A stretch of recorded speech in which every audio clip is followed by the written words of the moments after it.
How's it going? Ah, man, doing good. How about yourself? Doing good, man. Yeah, doing good down here in Texas, enjoying the hot sun. For people that don't know, this is my good friend Samir Sehic. I've known Samir for when did we first was it what, seventh grade? Seventh grade. Yeah, I mean, Seventh we've grade, yeah. we knew of each other before then, but really became friends back in seventh grade. Yeah. Yeah, back in seventh grade. So me and Samir, we played basketball together in the summer from like seventh grade, I guess, till ninth or yeah, ninth, right? 10th, I believe. Yeah, I believe 10th grade. Yeah, yeah, something like that. Yeah, so we played for a couple years, and so um, we got to know each other a lot because we were the two guys on the team that actually didn't live in Dallas. I lived in South Texas, and he lived in Houston, and so they would actually fly us out to go out for practice and stuff like that. So Samir and I spent basically our whole summer living out of a hotel room, but they fortunately paid it for us. But still, we just living. You think about it, it's kind of weird. Just middle school kids living in a hotel the whole summer. It's I just kind mean, of crazy to think it's about. crazy. It is. It's so crazy. I mean, it's like I was Yeah. actually telling the story to someone the other day about it, and I mean, we were doing it on the weekends too, like during the school year. I mean, we were leaving school like halfway through school, like twice a week. I mean, it was just crazy. I mean, the summers was one thing, but for us to have even been doing it during the school year was unbelievable. Yeah, and then now, like, dude, like I could even imagine. Sometimes I think about like um, if we were playing like with the Titans in this era, like with Instagram and all this stuff going out. Like, imagine all like how crazy it would be with all the content and the media and stuff that people are pumping out. I'm like, dude, a Dude, lot of so these true. you see some of these kids. Some of these kids are like in they're like in second grade, third grade, and they have like a whole brand on Instagram. It's the weirdest thing. Hey, no, for sure. I mean, just think about, I mean, you see a lot of times, right? You get on YouTube now or something, and you see like a day in the life of whoever. I mean, Uh, can you imagine our day in the life? Like, I mean, we tell people our stories and they're still like, no way. I mean, for me to go and like I tell someone I was in seventh grade twice a week, leaving school to go to practice like literally the same day and fly back the same day, go to school the next day, and then 2 days later do it all over again. I mean, talk about a day in the life. yeah, yeah, it is pretty crazy. Like literally, I guess for people may not know what we're talking about, um, just the whole AAU basketball, so summer basketball competition, trying to become we're essentially playing to get a college scholarship is what we were Mhm. doing. But yeah, that whole process is just a really crazy one. But anyways, one of the reasons why I wanted to bring Samir on was because he's very similar to me, meaning that this is one topic that I really do want to dive into because I've kind of found myself in this situation. But I've always found you and I very similar because the one thing that I always thought that was different between you and I is that though we were obsessed with the sport of basketball, though we were probably the hardest workers on every single team we were on. Right? Like, there's as far as I could tell, dude. Like you and I were both the guys that were dedicating For just sure. insane hours to it. Especially you. I mean, one thing we'll talk about is your story and how you just exploded, man. You got like it was a summer that I think you had a good summer. I forgot what summer it was, and then you just kind of exploded as far as your college offers and stuff. But besides that, besides us being obsessed with basketball, the one thing that I thought that paid off, I guess, for the both of us, is that we also had interests in other things, right? Absolutely. Like we were able to become obsessed with basketball, but not to the point where it became our whole identity, right? Yeah, it Like, didn't. It never defined us. It never defined yeah, us. yeah. Like I've always found, and it's something I've said on a couple of these lives. I've always found it kind of like a weird statement when, when I mean, you hear your friends say it all the time. They're like, dude, if I didn't have basketball, I wouldn't have nothing. Or Yeah, I don't know who I would be without basketball. Or sport in general. Where I've always found that you and I, we were both like, dude, you know what? If I didn't have it, I know I still have another outlet to become hmm successful. You know? absolutely. No, that's 100% true. I mean, part of that for me has been, I tell people all the time, and we'll probably get a little bit into that later about what I do and stuff in there, but for me, at the end of the day, you can only train so long, right? I mean, even the guys that train maximum hours where you're training 5, 6 hours a day. I mean, you're sleeping 5, 6, 7, 8 hours a day. What are you doing with the rest of your time? Mm-hmm. So for me, a big thing for me has been 24 hours, a lot of time of the day. And you really hear that, people say that a lot, but when you really try to, essentially break down those hours, it really is. And I've kind of used that to kind of propel myself in different directions. And it's also something I'm very passionate about. Found passions in something outside of basketball, kind of, the same thing you've done. Yeah. Yeah. One thing I was thinking of, I was like, dude, like at the end of the day, we have like 24 hours is it's a big amount of time if you think about it, if you use your time Absolutely. wisely. I was telling my brother or actually it was today, I was like, dude, if I would have like in high school started forming some side hustle, like just for fun, or started Yeah. building certain skill sets, I'm like, dude, I couldn't even imagine. Like, I don't know why. Basically, what I'm saying is, I wish I would have got into like business or side hustles back when we were kids, because all that stuff, Yeah. all that learning how to sell something online business, dude. There's all like very high paying skill sets. And I was like, man, if I was able to practice that at a young age, and then fast forward now, my dude, I would have had a skill set that was so just worth so much money. So that's one thing I do wish I would have changed if I could go back, be in seventh grade again. I probably would have kind of niched down on a certain like skill set or something that I think would have cost or would pay me a lot of money. But dude, so one thing we like talking about on this podcast is we like talking about, or this IG podcast, we like talking about failure a lot. And I know you and we both had we failed big time in our sport, and I guess in life in general, we've had some mistakes. But I really like talking about certain failures that taught you the best lesson. So Yeah. if there's a moment, something, I don't know, it doesn't even have to be basketball, that something happened and you were able to you learned so much from that moment? I can't even call it a failure because I did learn so much from it. And I think it really transformed me into who I was and kind of what I've become here lately. And it was kind of my transition from, you hear this a lot, but for me, it really was this is my transition from my senior year of high school to my freshman year at Vanderbilt, and kind of going into that stage. Even, always considering myself a pretty smart guy and knew I was getting myself involved in. So I knew that the transition would be tough and that it would kind of be a rude awakening for me and that I wouldn't be able to prepare myself. But, and this as well, I think everyone does that goes into college basketball, is that very, very slim chance that you go in there and you receive what you thought you were going to receive in all aspects, right? And so for me, I went into a situation that was just I ran into a brick wall, and I thought that for the first time in my career, I thought that I wouldn't be able to accomplish my dreams, of being a basketball player that I wanted to be. I felt that would that kind of led into I wouldn't be able to kind of complete what I wanted to away from basketball and school and business and everything else. So it was definitely a tough transition for me. But what it really taught me was as that year went on, it kind of put me in a mindset of, you really haven't done anything yet. And the best way to get out of that is to continue working. So I think it really strengthened me mentally. And I'm a big, big, big believer in the mental aspect of somebody and the capacity of somebody. And what I mean is how mentally strong are you? I think that's probably your biggest strength that you possibly can have. Yeah. So what? How? No, I love that. I love the whole mental aspect part of it, which kind of makes me want to ask you another question. How Mhm. much of it do you think your success in basketball or in sports and in life in general has been due to your mentality? Because what, one thing, like you and I, especially in the game of basketball, we're similar as well. We're not the most Yeah, athletic guy. I was yeah, never. for sure. We're just decent. We're good Yeah, enough. We get by, yeah, right? yeah, for sure. But we had to rely on different things. But how much do you think the mental side of just the way you think has helped you in life, in basketball, and in business?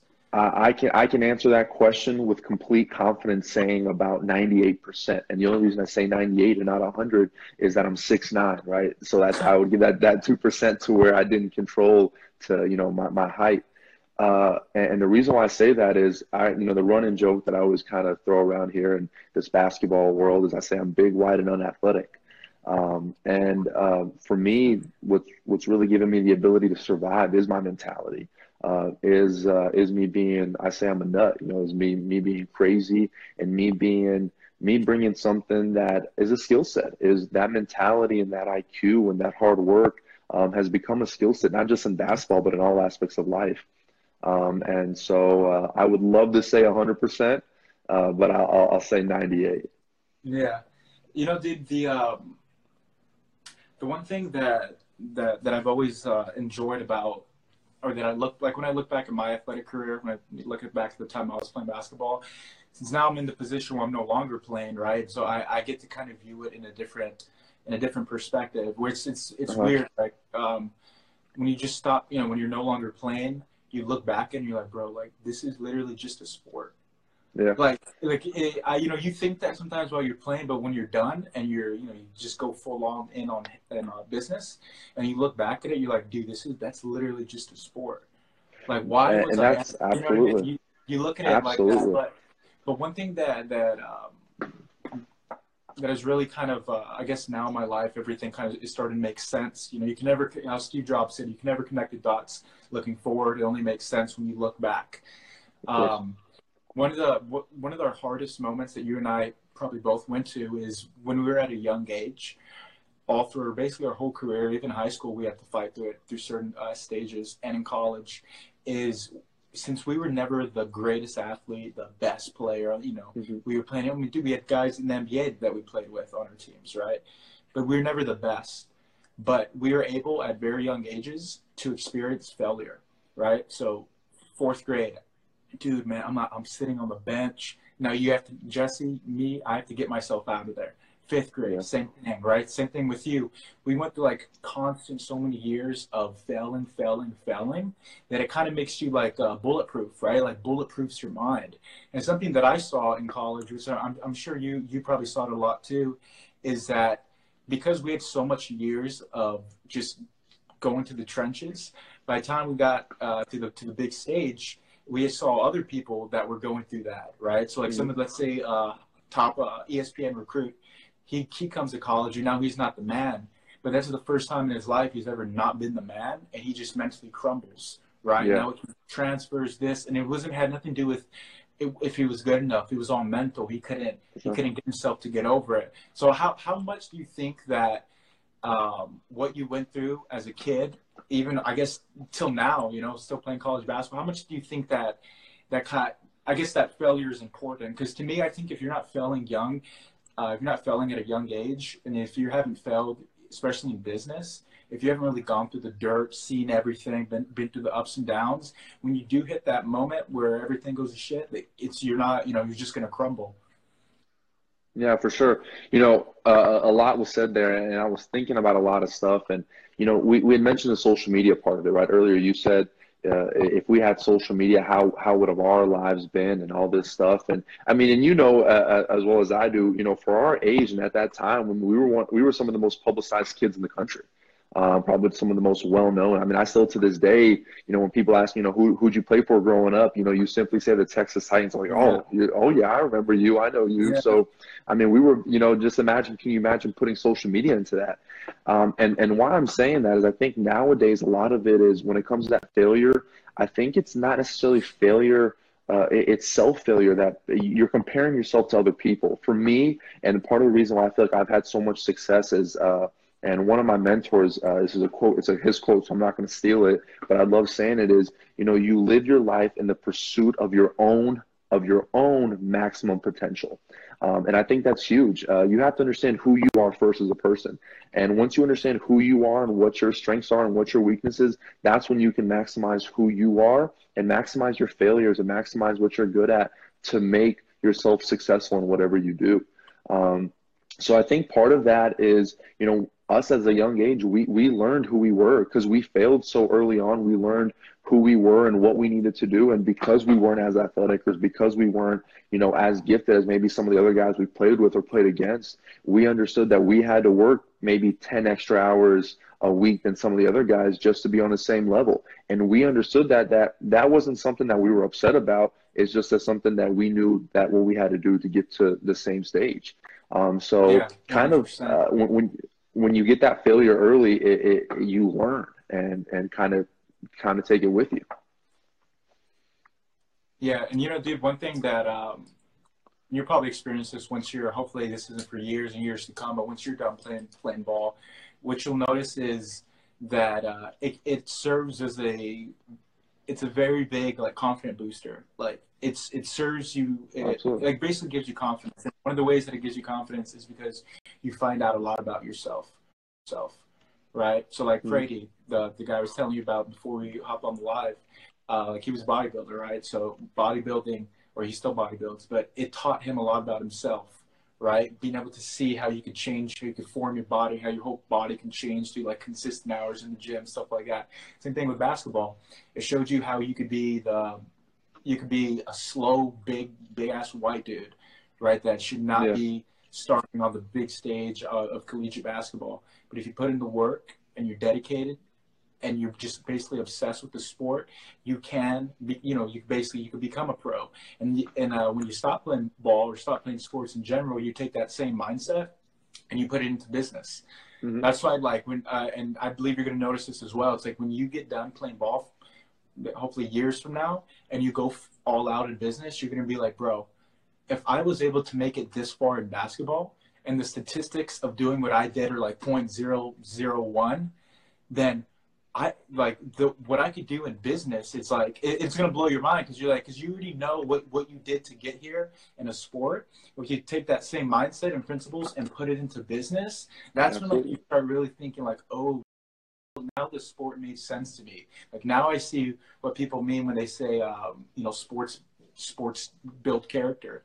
Which I was talking Absolutely. about Mr. Trump, Mr. Trout on one of these lives. Where didn't he say that sports kind of made him helped him become like I guess a billionaire or something like that? Yeah, It no, played of a course. big role. No, of course. I mean, I've with basketball and stuff, I've uh, I've met so many people in the business world already, and I've already kind of got my hands involved in some things. And you simply just telling people that you're an athlete, they're like already like wanting like every piece of you and want to be involved with you and stuff.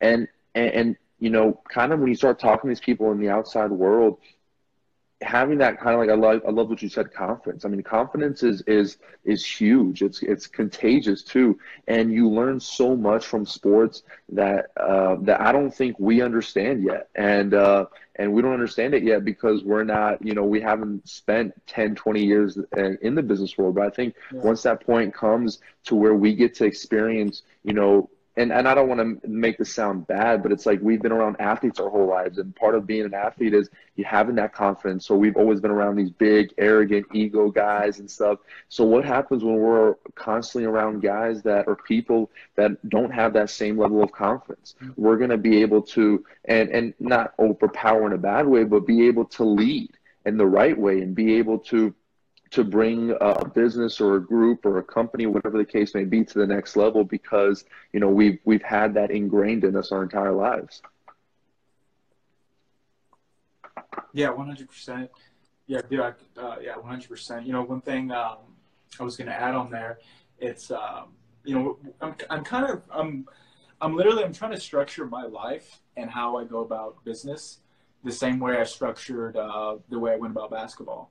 And this is For sure. something that you end up saying a lot of the same stuff on these lives just because you have them so much. But one thing I talked about in the live was that I was able to go play Division I basketball not because I was competing with the people down here in the valley where I live, but because I was competing with people who were better than me, hmm right? Like at a very young age. Same thing with you. Like you were playing with dudes that are better than you. Then you went to a better team. Okay, yeah, they're still better. Okay, no, okay, they're still better. But then you basically kept jumping up. hmm Each time you went to another team, it was a better opportunity for you, right? And that's one. It's a totally different conversation, but that's one. Well, that's what we call the difference between a system and a goal, right? Because like if you have a goal and your goal is like I'm just going to go play for the Houston Hoops, and you do everything in your power to try to do that, and it doesn't happen, then you're just out of luck. But if you have a system that is taking you like just down the right path, it doesn't matter if you win or lose, you're still going down the right path. Of course, I mean, even on top of that, I'm going to add in, right? There's a cliche that's very true, and it's if you're the smartest person in the room, you're in the wrong room, and that's the same thing that applies for everything in life. With sports and all that stuff, you want to consistently put yourself in a place where you're getting challenged on all aspects. Yeah. That was another question I was going to ask you. I guess basically you already answered it, but I guess one thing I think a lot of people struggle on, and we've kind of created a whole group to help people with this, is that we call it the Azoth tribe, right? So we have a group. It's basically a group of just professional athletes, CEOs, entrepreneurs, just working class, everybody you could think of. We're all in this tribe. It's a closed Facebook group. Right. And on there, we're just talking about goals that people have, helping out people accomplish them, giving out advice, all types of stuff. And one of the reasons why we did that was because of the point you just made, where your friend group and who you hang out with the most is one of the biggest driving forces of whether or not you're going to be successful or not. Right. For sure. And how old are you? 21, 22? 22. 22? Yep. Yeah. So you're 22, I'm 23. I've yet to get to that point in my life where I have to like cut somebody off or anything like that. One of my friends, but if you so far in your life have been like, you know what, dude, like I got to get my stuff in order. I got to start hanging out with the right group of people. And I basically have to find new friends. Have you had to go through that yet? I haven't had to go through that specifically. One thing that I have had to do, and I say had to do because it's essentially helped me mentally. I spoke a little bit about mentally before, and I'm huge. I'm gonna keep on bringing that up because that's kind of how I live my life. Is when you're mentally strong, everything else follows that. And so one of the things I did was instead of necessarily cutting somebody out and cutting friends out. I've always been very particular about who I become extremely close with. There's people that, through basketball, as our friend group extends huge, and we have people from all around the world, but people that really know our stories and really know who we are. For me, it's been a very close-knit family, as I'd like to say. But people that have added into that family are mentors. That's been, for me, like the biggest addition of people is mentors, and it's just helped me grow so much through hearing their stories, talking to them, growing with them. And more often than not, I tell people all the time, more often than not, successful people want I say prodigy, right? They want someone to teach, they want someone to help, they want to give back. And you can save so many years of your own life talking to people and learning and having a mentor that you trust and believes in you. Mm-hmm. Perfect, dude. And so on our demographics of followers, look at the majority of people that follow us. It's like anywhere from like 20 to 35 is the highest percentage of followers. So I guess for like millennials, right? What are some things you see that millennials do today? It could be anything: life, school, business, things with their money. What are some things that you see they do today that you would tell them immediately stop or do the opposite? So what's your advice to some millennials to basically get their life in order and get on the right track? Because I have a couple of things that I could say just off the top of my head, but I'm curious if you look at our generation and you're like, dude, you guys are doing it totally wrong. Here's some advice. Yeah. What are some things you see? Number one thing, laziness, unproductive, just not you mentioned the word obsession. You have to live your life obsessed. You have to. I call myself a nut. I'm crazy, and not in a bad way, but you have to be whatever you love. You have to be absorbed by it, and you have to be obsessed with it. And don't take that in the wrong way as to that takes away from family or that takes away from loved ones or whatever the case may be.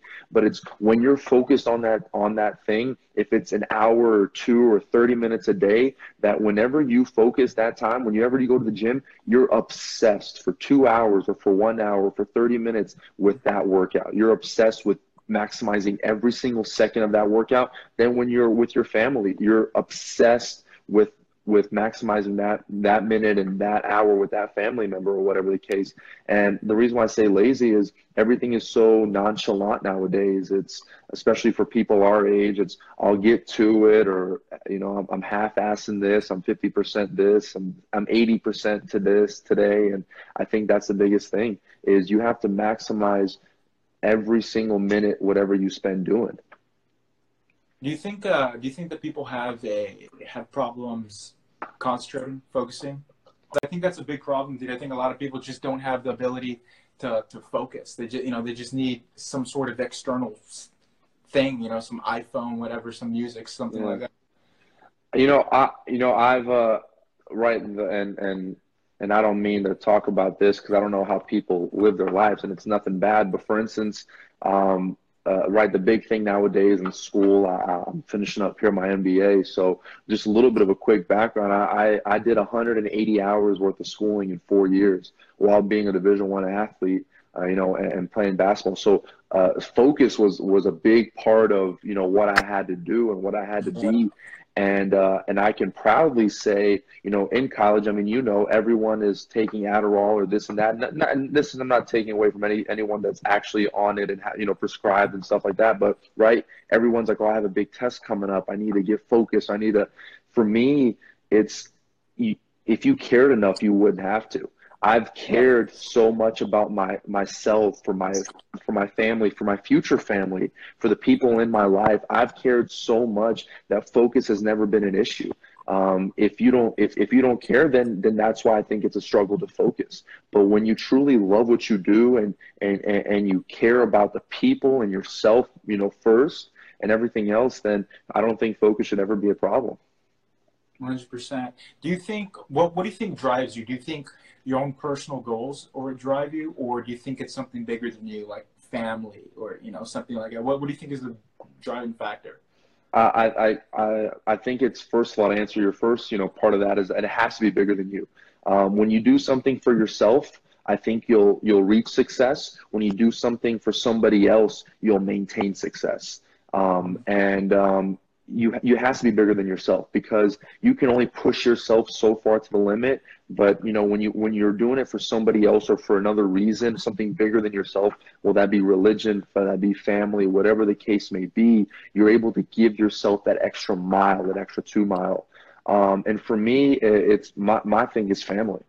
I come from a phenomenal, tremendous, unbelievable family that went through a lot that fortunately I didn't really experience much because I was extremely young.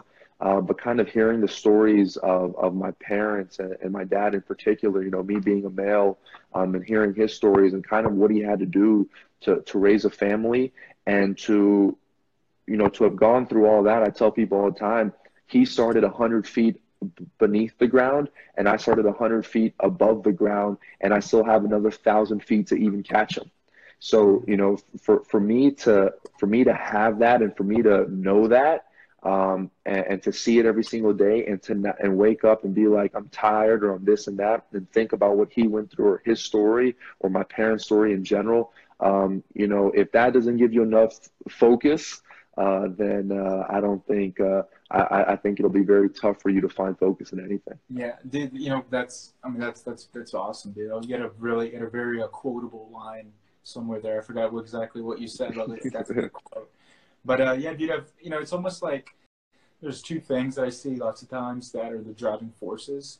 One is, unfortunately, something really, really bad has happened in your life, right? Something bad may happen to you, to your family, your girlfriend, something like that may happen that just snaps it out of you.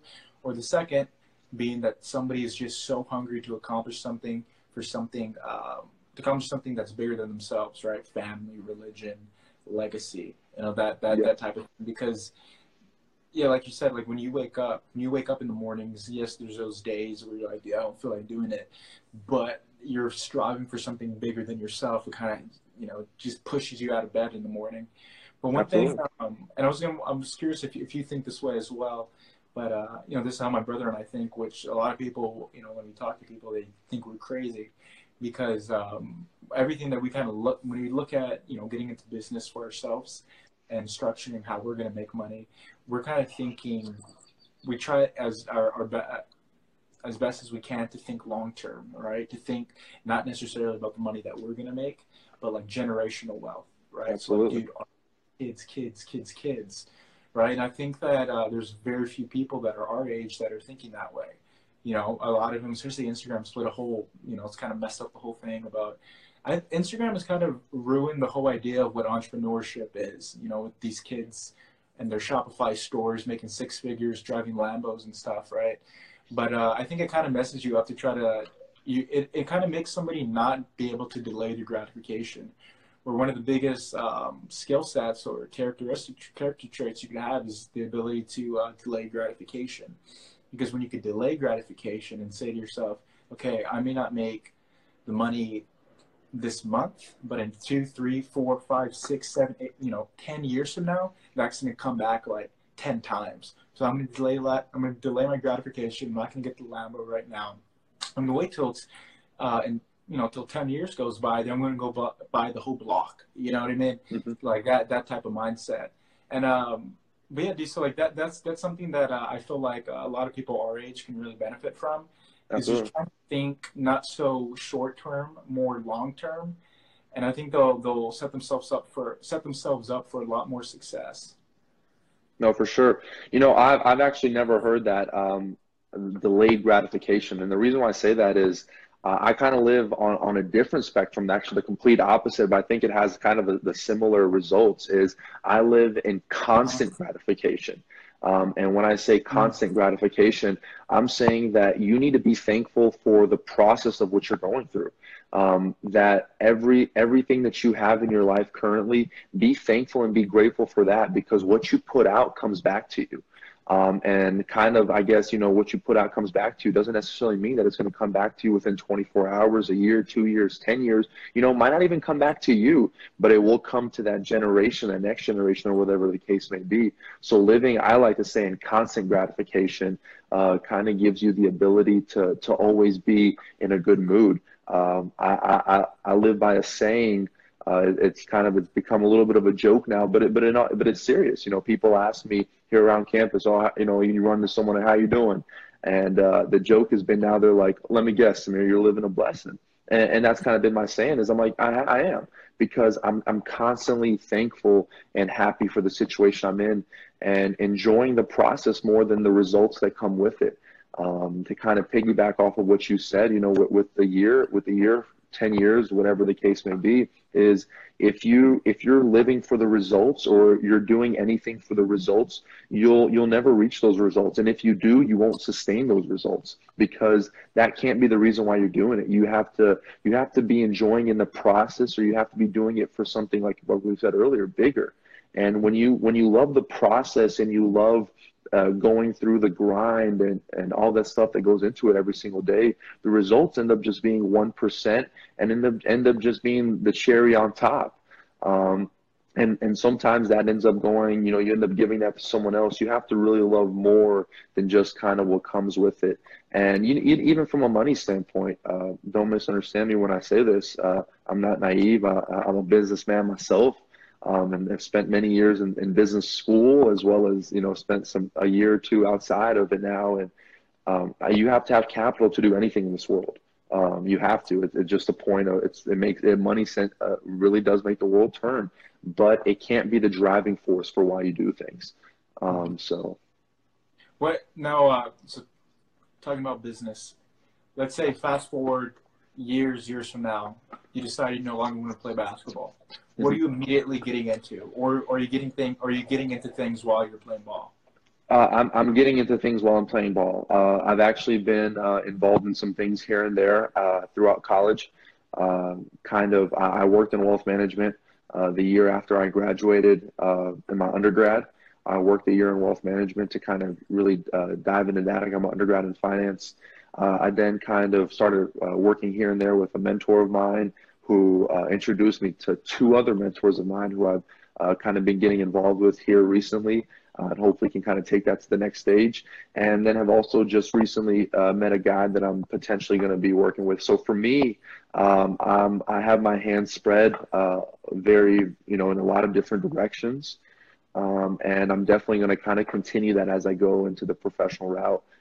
But a dream of mine has always been to, once I finish playing basketball, I can't tell you exactly what I'm going to get into because who knows, but I would love to at some point in my career some point in my business career to at least spend a year on Wall Street, having got my undergrad in finance and doing all this stuff. It has always been a passion of mine to do that. So would love to get into that after I finish playing. That's awesome, dude. Do you trade every day or what are you?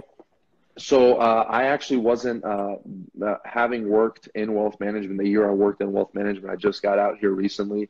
I was kind of finishing up my MBA, so we actually weren't allowed to trade because it'd be considered insider trading.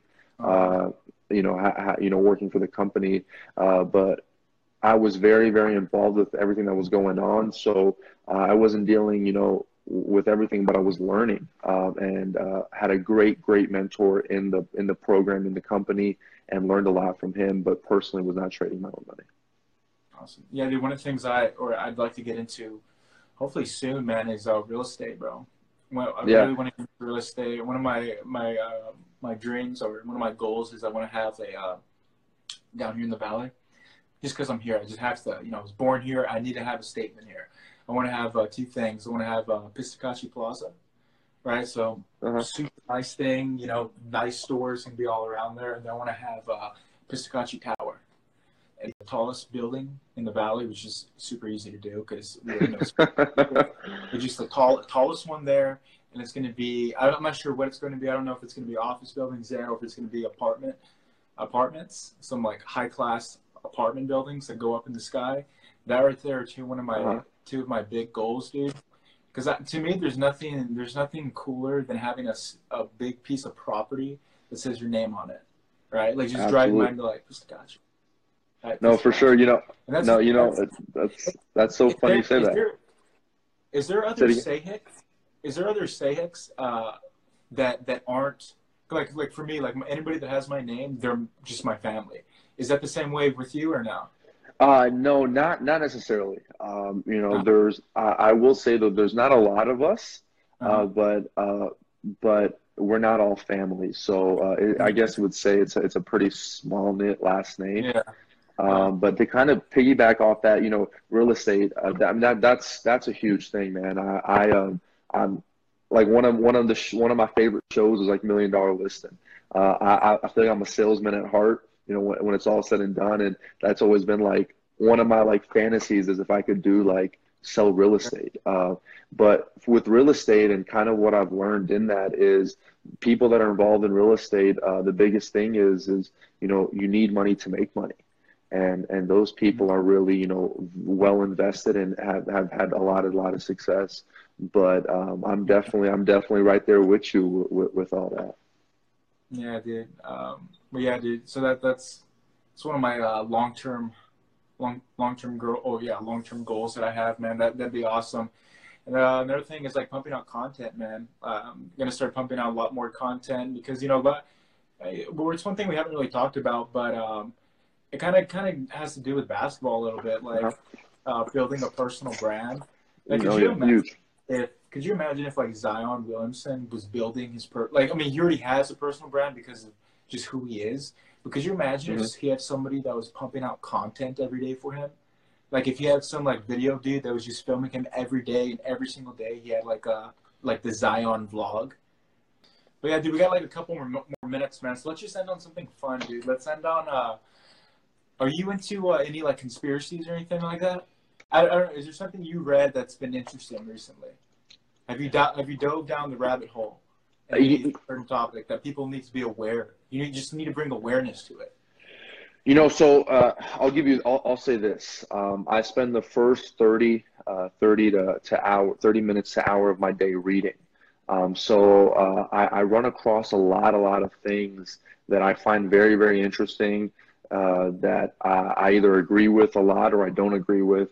And I think one of the biggest things that I would just like to kind of throw out there, and I think is so huge, and I mentioned it a few times here in the past as we've kind of talked, is, what you put out to the world comes back to you. We live in an age where people are always, it seems like they're searching for negativity. They're always upset, or they're always angry, or there's always an issue. There's always not enough money. There's always not enough of something in the world. And I think we need to live in a world of abundance, live in a world that there is enough for me, for you, for all of us to be successful in what we want to do. And we have to put that into the world, because that's the only way it'll come back to us. And that's, living in a positive attitude, living, with a smile on your face, giving back as much as you can, living in constant gratitude, as I said, a little bit earlier. It sounds very cliche because everyone talks about it. But I truly try to live my life that way, and it's tough. I mean, you can't live it 365 days out of the year, but when you're constantly reminding yourself, or you're constantly putting yourself in situations to remind yourself to think about it, then you start influencing other people. And you hear this a lot, is if I influence one person and he influences one person, it's 1 times 2 times, and that just kind of continues on. It can just reach who knows how many people. So that would be kind of my thing that I'd like to say. Yeah, no, dude, I love that stuff, man. I've been really into just idea the idea that, it sounds kind of weird, but the idea that we literally hallucinate our reality, right? Mm-hmm. So where there's 2 people, right? It could be me and you. And I know one thing I always love to talk about, because it's the perfect example of what some people call two movies on the same screen. Uh-huh. Was this past presidential election, right? We have one side of supporters who think one person is just the best thing since, God's ever sent. And then you got the other people that think that, this person is the worst thing, literally Hitler, as they were saying, or this lady is going to, take us to war. You have 2 totally different filters of reality, but everybody was seeing the same reality, right? Mm-hmm. If that makes sense. You had 2 people seeing 2 totally different versions of one reality, right? And so what happens there is it's like a curtain, like a curtain fell down. And it's like the best example that I could think of that shows you that the reality that we live in and the reality that we experience, we're essentially hallucinating, right? So when I wake up in the morning, which is something I'm really big on as well, is I think you could change how you feel mentally by literally forcing yourself to think differently, right? So if I believe in what reality is, I hallucinate. When I wake up in the morning, I'm going to hallucinate good thoughts. I'm going to hallucinate myself attracting things to me. Right. And then, I mean, that whole thing goes on a whole different rabbit hole. You could talk about energy and, frequency. Right. That's 100%. I think, yeah. I mean, right. That's exactly what I just said. That's a different way of saying exactly what I just said. The vibrations, which you just mentioned, moving vibrations, the faster the vibrations are, the better. And I mean, right, as obviously you're pretty well educated in that, I can see, and kind of like how you said, mentally, changing your attitude, waking up and, you're not feeling good today. And right, we all wake up and we're feeling a little sick. I have this saying that I tell people here, they're like, oh, I'm not feeling good today. I'm like, if you're 15% sick, and you're telling yourself you're not feeling good, and you're telling everyone that you're not feeling good, now all of a sudden you're 70% sick, 80% sick, and you're like feeling worse and worse. And don't misunderstand me. Things come along, and sometimes you aren't feeling great, and you can't control everything. But the best thing you can do is, if you're not feeling well, hey, I'm not feeling great, but I'm gonna tell myself that I'm feeling better. Things are getting better, because the mind is an extremely powerful thing. And it can control, I think, a lot more than we really know. Yeah, and I think one of the things that sports definitely teaches you is just the power of your mind, and just how it can mind can literally make you have a good game or just a terrible game, right? It's literally all mental, right? And the sport of basketball kind of got me into mind. Right, it got me into wanting to understand meditation, visualization. I used to hypnotize myself, dude. I used to hypnotize myself. I had tapes, and before games, I would sit there. And if you haven't done it, you should try it out. There's one, if you want to really go down the rabbit hole, So here's the thing. Okay, look, let's go down the rabbit hole for a second. So there's this dude named Dr. Bruce Lipton. He has this book called the Biology of Belief, which has to do with just your mentality, and how your mentality can literally treat your sickness and things like that, you know. But anyways, one of the things he talks about, a lot of people, so they'll read these self-help books, and they'll read the self-help book, they'll buy a course, or they'll listen to a podcast, they go buy tickets to the cool Tony Robbins seminar or whatever, and then they go to these things, or read them, attend these events, and then a couple of days later, after they're all hyped up and trying to become a new person, they literally go back to their old habits, right? So they end up becoming that shit person that they always were. And one of the reasons why that happens is because true change, being able to change yourself and become a new person, doesn't happen at the conscious level. It happens at the subconscious level, right? Now, you could read all the books you want. You could go on YouTube, binge watch it and whatever, but you won't ever change and become a new person unless you're able to hack into your subconscious mind and change yourself from your subconscious. So there's a couple ways to do that. One of the ways is through hypnosis, which is how I got into it, where before basketball games, and you could do it for anything. If you're scared to talk to someone, scared to talk to girls, I don't know, whatever, you could lay down, listen to it, put it in your ears, and you literally go through hypnosis, and your brain will reach theta, right? So in the theta frequencies in your brain, you're essentially in like a deep meditation. So you're like a kid again, where whenever you're listening to these things and it's hitting your mind, it's like a movie and it's changing yourself. So you're basically seeing the basketball game deep down within you, to the point to where your mind has no idea if this is a real basketball game or if it's not, right? So before I would go play basketball, I'd already play the game before I even played the game. And then I'd wake up and I'd be like, oh shit. I'm like, okay, I know exactly what's going to happen, right? So one of the ways to truly change is through hypnosis, and another one is through repetition. So just constantly saying, this is how the law of attraction comes into it, right? Like speak it and you'll attract it or make it come true. And that's really true, is repetition. The more you say something, so the more I am happy, I'm living with abundant wealth and all this stuff, the more you say it every single day, your mind takes that and it thinks, oh shit. I'm like, oh, okay, I am happy. I do make a lot of money. And then here's the trick. You've essentially changed your subconscious mind to view life that way. Now the filter of reality that you're looking is nothing but what you've been feeding your subconscious mind. And that, yeah, there it is. That's my little rabbit hole theory of thought by Jesse Pistokache. I love it, man. I'm telling you, I love it. It's so true, right?